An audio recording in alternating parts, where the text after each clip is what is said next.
Now, I don't know if Washington fully understood what his role was, but he was a man accustomed to commanding.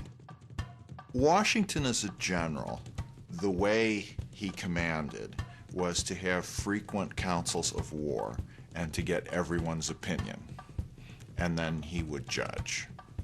And this is the same way he ran his administration as president.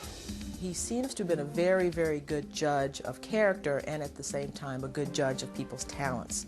So he surrounded himself with people who would do their job and in the process make him look good. In creating the executive branch of government, Washington hired men he knew and trusted. Brilliant men of great talent. Certainly, his first cabinet is probably the best we've ever had. When you have Hamilton at Treasury and Jefferson at State and Henry Knox at War, it just makes every subsequent one look like a pickup team. A chief among them, of course, Alexander Hamilton. I think bringing Hamilton in as Secretary of the Treasury was his landmark achievement because, in fact, Alexander Hamilton set the course of this country in terms of its economy. What Hamilton did was build the framework of a national banking system. As a first step, he proposed that the new government assume all the leftover war debt of the 13 original states, thereby establishing a federal line of credit. In order to get that done, he had to make a deal with people who were reluctant to have it done. These included people such as James Madison and Thomas Jefferson of Virginia, a state that had paid off most of its war debt.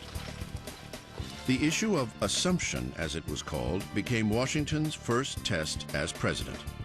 Behind closed doors, he urged Madison, Jefferson, and Hamilton to consider a compromise. What he offered in return was the location of the nation's capital. The deal was straightforward. Hamilton got the funding, and the Virginians got the federal capital, to be permanently located on land that belonged to Virginia. Washington let others hammer out the details.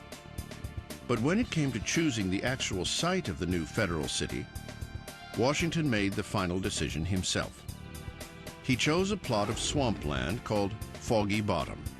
It soon became unofficially known as the City of Washington. Because it was just a stone's throw from his home, Washington micromanaged the project. He personally surveyed the land where the new city would be built. He helped lay out the roads, and he left his imprint on the proposed President's Mansion by tinkering with the blueprints. The building would not be finished until November 1800, a year after Washington's death. George Washington is the only president who never serves in Washington.